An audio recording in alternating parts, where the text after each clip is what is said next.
Welcome back students. आज हम discuss करेंगे क्वेश्चन आंसर्स आपके भौगोलिक परिप्रेक्ष्य में कुछ चुने हुए मुद्दे एवं समस्याएं उस चैप्टर के। तो हम सबसे पहले स्टार्ट करेंगे आपके इंटेक्स क्वेश्चन से, लेकिन ज्यादा इंटेक्स क्वेश्चंस पे आप ध्यान ना दें, वो इतना नहीं आता। तो फिर भी विल स्टार्ट विद दैट। पहला सवाल है निम्नलिखित में से सर्वाधिक प्रदूषित नदी कौन सा है। इसमें है ऑप्शंस ब्रह्मपुत्र, यमुना, सतलुज, गोदावरी। तो इसका आंसर होगा यमुना। ये करेक्ट आंसर है। ठीक है, यमुना। सेकंड क्वेश्चन है निम्नलिखित में से कौन सा रोग जल जन्य है। तो इसमें जो ये तीन ऑप्शंस है, इसमें से एक भी आपका वाटर से नहीं होता, जल प्रदूषण से नहीं होता, ये सारे वायु प्रदूषण से होते हैं। बस ये अतिसार जो है, मतलब कि डायरिया, वो आपका जल प्रदूषण से होता है। तो ये सही आंसर है। ठीक है। थर्ड क्वेश्चन है निम्नलिखित में से कौन सा अम्ल वर्ष का एक कारण है, मतलब एसिड रेन का कौन सा कारण है। तो इसमें है आपका ऑप्शन जल प्रदूषण, भूमि प्रदूषण, शोर प्रदूषण और वायु प्रदूषण। तो इसमें होगा वायु प्रदूषण। वायु प्रदूषण से एसिड रेन होता है। ठीक है। नेक्स्ट है प्रतिकर्ष और अपकर्ष कारक उत्तरदायी है किसके लिए, प्रवास के लिए, गंदी बस्तियां, या भू निम्नीकरण के लिए, या वायु प्रदूषण के लिए। तो ये हमने चैप्टर 2 में भी पढ़ा था। ये अतिकर्ष और अपकर्ष कारक किसके होते हैं, ये प्रवास के होते हैं। तो इस कारक का प्रवास के लिए। ठीक है। अभी हम डिस्कस करते हैं 30 वर्ड्स वाले आंसर, छोटे सवाल जो 2 या 3 मार्क्स के लिए आ रहे हैं वो। तो उसमें प्रदूषण और प्रदूषकों में क्या भेद है। इसमें आपको लिखना है कि प्रदूषण का परिभाषा क्या है और प्रदूषण का परिभाषा क्या है। तो इसमें आप लिखोगे कि प्रदूषण ये होता है कि किसी भी जगह में अगर अ, वो जगह बहुत ज्यादा दूसरे इंसानों के द्वारा या फिर जो प्रत्येक तौर से जो प्रदूषक है उनके द्वारा वो जब प्रदूषित हो जाता है और उस जगह का जैसे अगर वायु, पानी या फिर भूमि का जो संतुलन है उसमें कोई अगर बदलाव आता है तो उसे हम प्रदूषण बोलते हैं। और प्रदूषक में आप लिखोगे कि जिन कारकों की वजह से प्रदूषण हो रहा है वो प्रदूषक होते हैं। फिर आप एग्जाम्पल दे सकते हो कि प्रदूषण में आपका हो जाएगा कि जैसे वायु प्रदूषण हो रहा है, फिर जल प्रदूषण हो रहा है। और प्रदूषक क्या होगा, उसके कारक, वो क्यों हो रहा है प्रदूषक, मतलब पॉल्यूटेंट्स क्या क्या है। तो आप प्रदूषक में एग्जाम्पल दे सकते हो कि प्रदूषक वे होते हैं जैसे कि अ, अगर हम कूड़ा डाल रहे पानी में तो वो प्रदूषक हो गया। फिर अगर हम नाली का पानी पानी में छोड़े तो वो प्रदूषक हो गया। फिर वायु में जब हम अ, गंदा हवा छोड़ते हैं अपने गाड़ी से, फिर अपने एसी वगैरह से, कूलर एसी से, या फिर किसी भी प्रकार से वायु में अगर हम किसी तरह का रासायनिक या फिर किसी भी तरह का प्राकृतिक हम बदलाव करें तो उसे प्रदूषक बोलेंगे। ठीक है। तो प्रदूषण और प्रदूषक में आपको इस तरह से भेद दिखाना है। ठीक है। फिर अगला क्वेश्चन है आपका वायु प्रदूषण के प्रमुख स्रोत का वर्णन कीजिए। तो इसमें आपको सोर्सेस लिखने हैं वायु प्रदूषण के। तो इसमें आप देख सकते हो वायु प्रदूषण के स्रोत इस टेबल में दिया हुआ है। ये टेबल आपका बहुत इम्पोर्टेंट है, मैं बता, बहुत ज्यादा इम्पोर्टेंट है। ये हो सब रट लो, ये समझना और इसको याद करके रखना बहुत ज्यादा जरूरी है। मैंने एक्सप्लेन किया था इस टेबल को अच्छे से वीडियो में, और वायु प्रदूषण के स्रोत के बारे में आपको यहाँ पे मिल जाएगा कि मनुष्य कैसे कर रहा है और किस प्रकार से आपका प्राकृतिक तौर से हो रहा है। तो वायु प्रदूषण का जो स्रोत होगा तो आप उसको बहुत अच्छे से क्लियरली स्ट्रक्चर करके ऐसे लिख सकते हो कि वायु प्रदूषण के दो तरह के स्रोत होते हैं, एक प्राकृतिक होता है और एक मनुष्य द्वारा किया हुआ वायु प्रदूषण होता है। तो जो प्राकृतिक होता है उसमें ऐसे होता है कि कुछ चीजें जैसे कि अगर कहीं पे ज्वालामुखी फट रहा हो तो उससे काफी ज्यादा वायु प्रदूषण होता है। या फिर या फिर अगर कहीं पे भूस्खलन हो गया हो तो वहां से भी वायु प्रदूषण होता है। तो वो सब चीजें आपका प्राकृतिक में आ जाएगा, वायु प्रदूषण के प्राकृतिक स्रोत। और दूसरे जो मानव स्रोत है उसमें आपका आ जाएगा कि ये सब जो कि है कोयला जलाने की वजह से, पेट्रोल या डीजल जलाने की वजह से, ये जो औद्योगिक जो प्रक्रम है उसके वजह से, ठोस ठोस कचरा निपटान की वजह से, बाधित मल की वजह से, ये सब का आपका हो जाएगा जो इंसानों की वजह से जो स्रोत है वो। तो आपका ये क्लियर है वायु प्रदूषण के स्रोत, ये आंसर। अभी हम आपका नेक्स्ट आंसर देखेंगे। भारत में नगरीय अपशिष्ट निपटान से जुड़े प्रमुख समस्याओं का उल्लेख कीजिए। तो ये हमने पढ़ा था।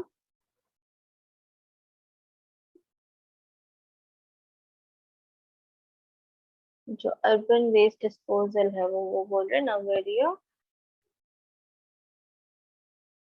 अपशिष्ट निपटान के बारे में बोल रहे हैं वो। तो उसके वो सवाल में है कि आपका कौन सा समस्या है इसको लेके। तो उसमें हम क्या क्या लिखेंगे, उसमें है कि सबसे पहले कि जो कचरा होता है उसको इकट्ठा करना बहुत मुश्किल है। 50 से 30% तक का कचरा जो दूसरे शहरों में, मतलब भारत के छोटे मोटे शहरों में और कस्बों में है, वो सड़कों में ही पड़ा रह जाता है क्योंकि उसको इकट्ठा करके उसका ट्रीटमेंट करना बहुत ज्यादा मुश्किल है। ठीक है। और हम लिखेंगे कि इससे क्या होता है, जो लैंडफिल होता है उसका प्रॉब्लम बढ़ जाता है। मतलब कि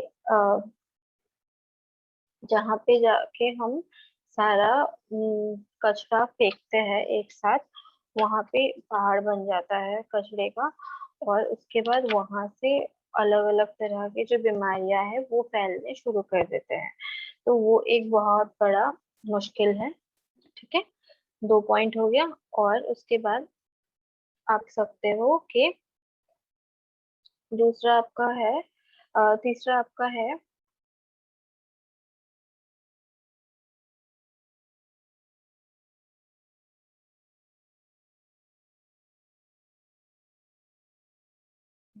तीसरा पॉइंट आप ये लिख सकते हो कि जो लैंडफिल्स होते हैं जहाँ पे ये सारा कचरा जमा होता है, जो ठोस कचरा जमा होता है, वहां पे बारिश होता है तो जो पानी होता है वो धुल के ले जाता है वहां के गंदे कचरे को, और वो जाके किसी साफ पानी के स्रोत में जाके मिलता है और उस जगह को भी वो गंदा कर देता है, प्रदूषित कर देता है। वो लिख सकते हो आप। और पॉइंट आप लिख सकते हो कि वहां पे वो कचरा रह रह के वो वहीं पे सड़ने लगता है, तो वहां पे काफी ज्यादा इंसानों के स्वास्थ्य में काफी ज्यादा प्रभाव पड़ने लगता है आसपास रहने वाले लोगों में, क्योंकि वहां पे सड़ते सड़ते बहुत ज्यादा गंदा बदबू आने लगता है। और फिर वहां पे कीड़े मकोड़े और ये सारी जो भी उसको सड़ाने वाले कीड़े होते हैं वो आने आने लगते हैं और बहुत सारी बीमारियां फैलाते हैं। तो आप वो लिख सकते हो।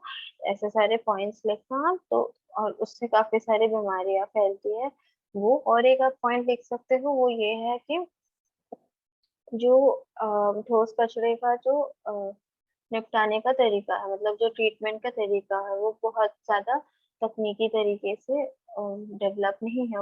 उसके लिए नए नए तकनीक चाहिए इतने सारे कचरे को हमें संभालने के लिए, जो अभी तक भारत में नहीं आया है।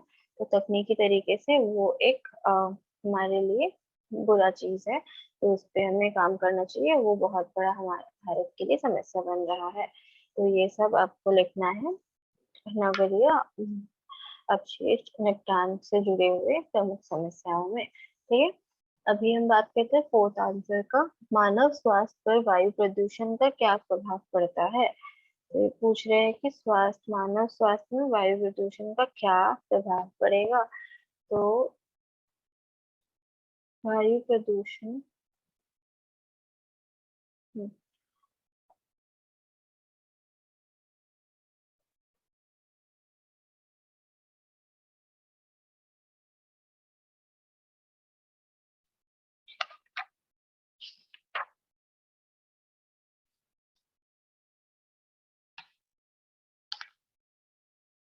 तो आ, यहाँ पे आपको लिखना है कि वायु प्रदूषण की वजह से आपका बहुत सारा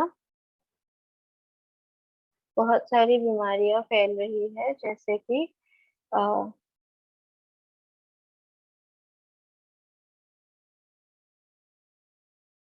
जैसे कि जो कि बीमारियां आपके होते हैं आपके नर्वस सिस्टम, सर्कुलेटरी सिस्टम और रेस्पिरेटरी सिस्टम पे बेस्ड, ये आंसर आपको यहाँ से मिलेगा।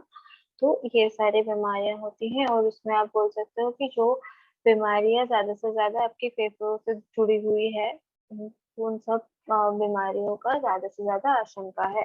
तो आप उसमें ये सब लिख सकते हो। ठीक है,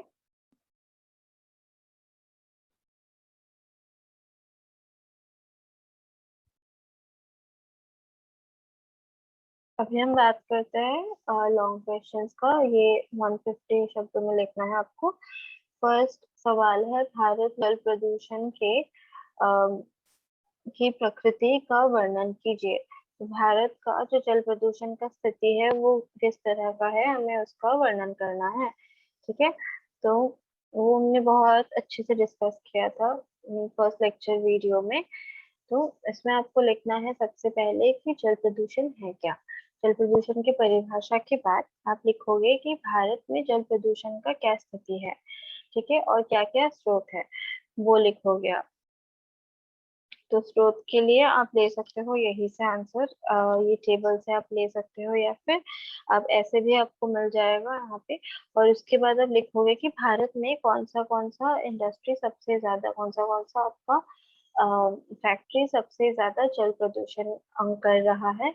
और ऐसे भी कौन सी चीजों की वजह से, जैसे कि आपका खेती बाड़ी की वजह से भी बहुत ज्यादा आपका रासायनिक पदार्थ जो है वो उपयोग किया जा रहा है, और वो जाके जल में मिक्स होके फिर जल प्रदूषण करता है। तो आपको वो सब चीजें लिखना है। और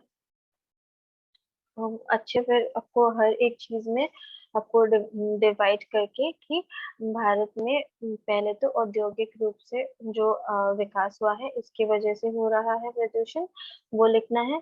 फिर आपको लिखना है कि कैसे खेतीबाड़ी की वजह से हो रहा है प्रदूषण, जल प्रदूषण, वो लिखना है।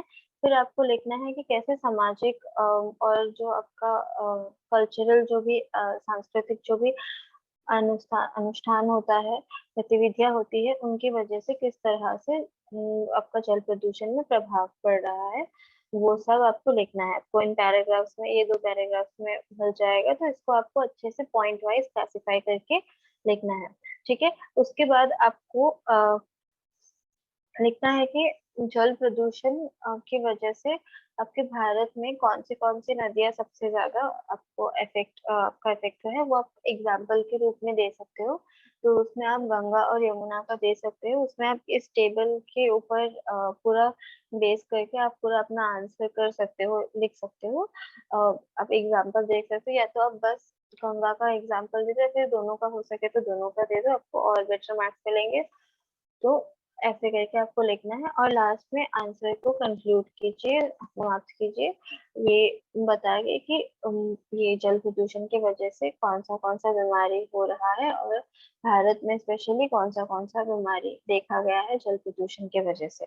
ठीक है, वो इसके जल प्रदूषण वाले पार्ट के लास्ट पार्ट में है। तो ये सब आपको लिखना है अच्छे से, आपका आंसर पूरा स्ट्रक्चर हो जाएगा। तो मैंने आपको बता दिया कैसे लिखना है। पहले जल प्रदूषण का परिभाषा। उसके बाद फिर भारत में जो जल प्रदूषण का स्थिति है वो, फिर आपको स्रोत देने हैं जल प्रदूषण के। उसके बाद आपको अच्छे से डिस्क्राइब करना है गंगा और यमुना का जो भी हालात है, जो भी दिया हुआ है वो। उसके बाद आपको अंतिम में आंसर को समाप्त करना है कंक्लूजन के साथ। उसमें आप लिखोगे कि कौन सी बीमारियां हो रही है जल प्रदूषण की वजह से, और किस तरह से आपको क्या लगता है कैसे जल प्रदूषण को और ज्यादा ध्यान में रख के हमारा प्रशासन और अच्छा काम कर सकता है जल प्रदूषण को रोकने के लिए। ठीक है।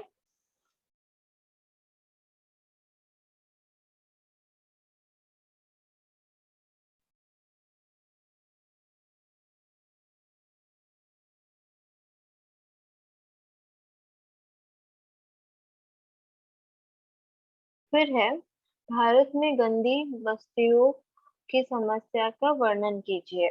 तो ये पूरी तरह से जो स्लम वाला पार्ट है उसका वर्णन करने के लिए बोल रहे हैं। तो इसका मैंने आपको बहुत अच्छे से एक्सप्लेन कर दिया था वीडियो में।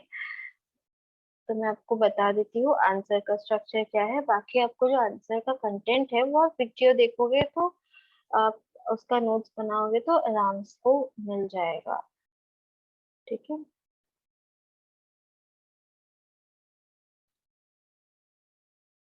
हाँ।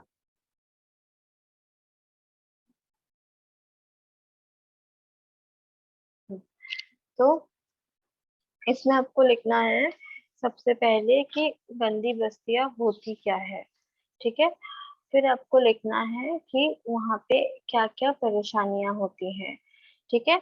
वो लिखने के बाद आपको लिखना है कि लोग गंदी बस्तियों में जाके क्यों बसते हैं और उस तरह की बस्तियां कैसे प्रकट होती है। ठीक है। वो लिखने के बाद आप फिर लिखोगे कि इन गंदी बस्तियों की वजह से क्या क्या परेशानियां होने लगे हैं, मतलब सामाजिक तौर पे क्या क्या होने लगे हैं, कैसी कैसी बीमारियां होने लगी है, और फिर साथ में गरीबी आ गई है, और जैसे लोग शराबी बन रहे हैं या फिर किसी तरह का क्राइम कर रहे हैं। ये सब चीजें सारा आपको लिखना है। और उसके बाद फिर आप एग्जाम्पल में दे सकते हो धारावी के बारे में कि धारावी में लोग ऐसे ऐसे रहते हैं। सब कुछ अच्छे से डिस्क्राइब्ड है वीडियो में, तो आप वहां से देख सकते हो। और ऐसे भी आप पूरा जो केस स्टडी दिया हुआ है यहाँ पे धारा के बारे में, उससे भी आप एक पैराग्राफ छोटा सा लिख सकते हो और क्या क्या होता है। तो वो सब लिख के आप लास्ट में कंक्लूड करो इसके साथ कि ये जो गंदी बस्तियां हैं, तो इसमें इतनी सारी समस्याएं हैं, इसके लिए प्रशासन को क्या क्या करना चाहिए, और लोगों को किस तरह से प्रशासन को मदद करना चाहिए, किस क्या क्या इस ये जो समस्या है इसका क्या क्या प्रॉब्लम का जो सलूशन है उसका क्या क्या अब सुझाव क्या क्या दोगे, किस तरह से इसको इसमें सुधार है, ऐसी जगहों में सुधार लाना है, विकास लाना है। आपको उसके साथ आंसर को कंक्लूड करना है। ठीक है। तो इस पूरे आंसर में आपको जितना भी आपको लिखना है वो तो ऑलरेडी कंटेंट है ही वीडियो में एक्सप्लेन, तो उसका नोट्स बनाओगे तो हो जाएगा। बस जो आपका सुझाव है लास्ट में कंक्लूड करने के लिए वो आपकी तरफ से आपको देना है, जो आपको समझ में आया उस पर निर्भर करता है कि आप किस तरह का सुझाव देते हो। ठीक है। तीसरा क्वेश्चन देते हैं। तीसरा क्वेश्चन देखते हैं। उसमें है भू नमीनीकरण के को कम करने के उपाय सुझाए। तो इसमें भू नमीनीकरण जो है उसके उसको कम करने के लिए उपाय मांगा गया है आपसे। तो उसमें आपको लिखना है सबसे पहले भू नमीनीकरण का परिभाषा। ठीक है। उसके बाद आपको लिखना है कि वो क्यों होता है, किन किन कारणों की वजह से होता है। ठीक है। वो आपने लिख दिया। उसके बाद आपको लिखना है कि वो किस प्रकार का होता है। उसमें आप लिखोगे कि टेम्पररी होता है और परमानेंट होता है। ठीक है। उसके बाद आप लिखोगे कि आपको पूछा ही गया है कि उसको कम करने के उपाय बताएं। तो आप लिखोगे कि जो परमानेंट होता है उनको हम कम करने के लिए कुछ खास कर नहीं सकते, लेकिन जो टेम्परेरी होता है उनके लिए हम बहुत सारी चीजें कर सकते हैं। वो भी डिपेंड करता है कि वो किस तरह का वेस्टलैंड है, मतलब किस तरह का वो अ, उपजाऊ जमीन है। तो उसमें आप लिखोगे कि उपजाऊ जमीन का मतलब क्या है, और फिर आप लिखोगे कि उसके क्या क्या टाइप्स है, क्या क्या डिविजन्स है। ठीक है, ये सारा दिया हुआ है, ये सारा दिया हुआ है, ये सब में आप ये टाइप्स आप लिखोगे पॉइंट वाइज। उसके बाद आप लिखोगे कि का जो नेचुरल कारण है, ये भूनमीकरण का, उसका नेचुरल कारणों में ये सब चीजें हैं, और जो इंसानी कारण है, इंसानी कारणों में ये सब चीजें हैं, और अलग और दूसरे जो अदर्स में जो आते हैं उसमें भी ये कारण है, वो कारण आप लिख दोगे पॉइंट वाइज। उसके बाद आपको लिखना है कि जो प्राकृतिक कारण है उसके लिए हम कुछ नहीं कर सकते हैं, लेकिन जो टेम्पररी भूनमीकरण हो रहा है उसको बदलने के लिए, जो इंसानी कारणों की वजह से हो रहा है उसको बदलने के लिए हम ये चीजें, यहाँ तक आपको बहुत छोटा लिखना है आंसर। उसके बाद आपको अच्छे से एक्सप्लेन करना है, क्योंकि आपका मेन पूछा गया है आपके सजेशंस। ठीक है, आप क्या सुझाव देते हैं, आपके सुझाव मैटर करते हैं, उससे आपको मार्क्स मिलेगा। तो फिर आप लिखोगे कि पहला तो आपका वहाँ पे जो जहाँ पे भूनमीकरण हो रहा है वहाँ पे किस प्रकार का, किस कारणवश वो हो रहा है वो पता करना है आपको। उसके बाद वो पता चल जाए तो उसके बाद उसके अकॉर्डिंगली आपको अगला कदम उठाना है कि आप किस तरह से उसको भूनमीकरण को, लैंड डिग्रेडेशन को कम करोगे। पहला पॉइंट आपका वो होगा, ठीक है, सजेशन से। दूसरा पॉइंट आपका ये होगा कि अ, सबसे इम्पोर्टेंट है हर चीज में आपका एफोरेस्टेशन, यानी कि आप जब पेड़ लगाओगे, वृक्ष रोपण, तो आप वो लिखोगे कि हमें पेड़ उगाना चाहिए, तो हम उससे भू नमीनीकरण को रोक सकते हैं, या फिर हमें घास वगैरह ये सब उगाना चाहिए, पेड़ नहीं भी तो वो लिखना है। ठीक है, और अगर वो ज्यादा सूखा हो रहा है जमीन तो वहां पे हमें पानी डालना है, मतलब इरिगेशन करना है वहां पे। अगर नेचुरल प्राकृतिक तौर से पानी नहीं आ रहा है तो वहां पे पानी हमें कहीं और से लाके केनाल के थ्रू या फिर ऐसा कुछ करके पानी डालना है। अगर वहां पे वाटर लॉगिंग का प्रॉब्लम है, मतलब अगर वहां पे वो जैसे वो दलदल होता है वैसा बन गया है, पानी ज्यादा जमा होने के बाद उसकी वजह से भूनमीनीकरण हुआ है, तो वहां से पानी निकालने का कोशिश करना चाहिए। आपको वो सब लिखना है। ठीक है, उसके बाद अब लिखोगे कि आ, वहां पे हमें हम एक साथ जो, जैसे कि झाबुआ डिस्ट्रिक्ट के अपने केस में आपने देखा, जो संघी संपदा संसाधन पर जो उन्होंने वृक्षरोपण किया था उससे काफी मदद हुआ है। तो आप इसीलिए लिख सकते हो कि जो चीज हम पूरे संप्रदाय को लेके एक साथ कर सकते हैं वो चीज बहुत ज्यादा हमेशा से ही सक्सेसफुल रहा है, वो हमेशा से ही अच्छा गया है। तो पूरे संप्रदाय को इसमें शामिल करके और वहाँ के जो लोकल लोग हैं उनको शामिल करके हमें पेड़ उगाने का और उनका देखभाल करने का कोशिश करना चाहिए। वो एक हो जाएगा आपका पॉइंट। उसके बाद और आप लिख सकते हो कि जो आपका शिफ्टिंग कल्टीवेशन होता है, मतलब कि जो एक जगह में जला के खेती करने के बाद दूसरी जगह में चले जाते हैं, वो चीज में सरकार अगर रोक लगाए तो काफी हद तक भू नमीनीकरण का समस्या कम हो सकता है। तो आप वो लिख सकते हो एक पॉइंट। उसके बाद आपको लिखना पड़ेगा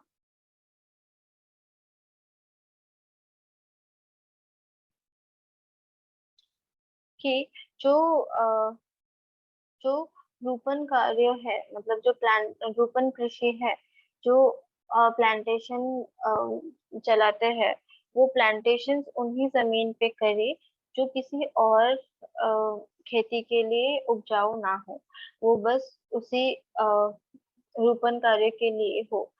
तो उसमें करे तो बहुत हद तक कम हो जाएगा आपका भू नमीनीकरण, मतलब जो वेस्टर्न प्रोड्यूस हो रहा है वो बहुत, वो श्रिंक हो जाएगा, वो और बढ़ेगा नहीं फ्यूचर में। ठीक है, तो आपको वो लिखना है। तो इतने सजेशंस ठीक है, और बाकी को और कुछ लगता है तो आप और ऐड कर सकते हो। और एक आप कर सकते हो ऐड, वो है कि जो हम खनिज के लिए, मतलब खनन कार्य जो करते हैं खनिज के लिए, या फिर जो औद्योगिक औद्योगिक जो बढ़ोतरी करने के लिए जिस तरह से हम भूमि का इस्तेमाल करते हैं, तो हम ये कर सकते हैं कि जो जमीन ऑलरेडी खराब हो गया हो, मतलब कि जहाँ पे आपका जहाँ पे वो वेस्टलैंड बन गया है, वो जमीन का और किसी प्रकार से उसका उपज नहीं है, तो उस जमीन पे आप खनन कार्य करें और औद्योगिक जो प्रतिष्ठान है उनको बुलाए, ना कि आप पूरी तरह से उपजाऊ जमीन में उद्योग या फिर ऐसा फैक्ट्री या फिर किसी भी प्रकार का बिल्डिंग वगैरह वहां पे और ज्यादा बनाए। उससे बेहतर है कि जो जमीन खराब है उसमें किसी तरह का उपज नहीं हो सकता, वहां पे ऐसी चीजों को लाए। तो आप ये भी ऐड कर सकते हो, ठीक है। और आपको कुछ लगे तो आप ऐड कर सकते हो इसको पढ़ के। और ये जो पूरा केस स्टडी दिया हुआ है, आप इस पे भी बेस्ड आप कर सकते हो, कम्युनिटी बेस्ड, मतलब जो पूरा संप्रदाय मिलके करता है एक साथ संरक्षण, वो सब आप डाल सकते हो इस आंसर में, ठीक है। तो आपका जो टेक्सचुअल क्वेश्चन है वो हो चुका है। अभी हम देखते हैं कि आपका क्या क्या आ सकता है एग्जाम में, ऐसे क्वेश्चंस 1 मार्क के या फिर के छोटे छोटे क्वेश्चंस, ठीक है। तो सबसे पहले तो आपका पर्यावरण प्रदूषण का परिभाषा एवं प्रकार, ये आपका सवाल 2 नंबर के लिए पूछा जा सकता है। तो ये आपको मिल जाएगा ये फर्स्ट पैराग्राफ में, ठीक है। फिर आपका अलग अलग करके आ सकता है, जैसे जल प्रदूषण का तो आपका पूरी तरह से सवाल आ ही चुका है 150 मार्क्स में, टेक्सचुअल क्वेश्चन में हमने डिस्कस किया है। तो इसमें अभी और ऐसा एक्स्ट्रा कुछ है नहीं डिस्कस करने के लिए, तो वही आएगा। मैं आपको बता दूं, ये जो टेबल है 12.1, ये प्रदूषण के प्रकार एवं स्रोत, ये बहुत ज्यादा इम्पोर्टेंट है। ये आप रट लो, मैंने पहले भी वीडियो में बोला था, ये आप रट लो, पढ़ लो, ये बहुत ज्यादा इम्पोर्टेंट है। ये आपको हर आंसर में पूरे प्रदूषण पे बेस्ड जितने भी सवाल आएंगे, चाहे वो वायु प्रदूषण में आए, चाहे वो जल प्रदूषण में आए, भूमि प्रदूषण में आए, ध्वनि प्रदूषण में आए, वो सब में आप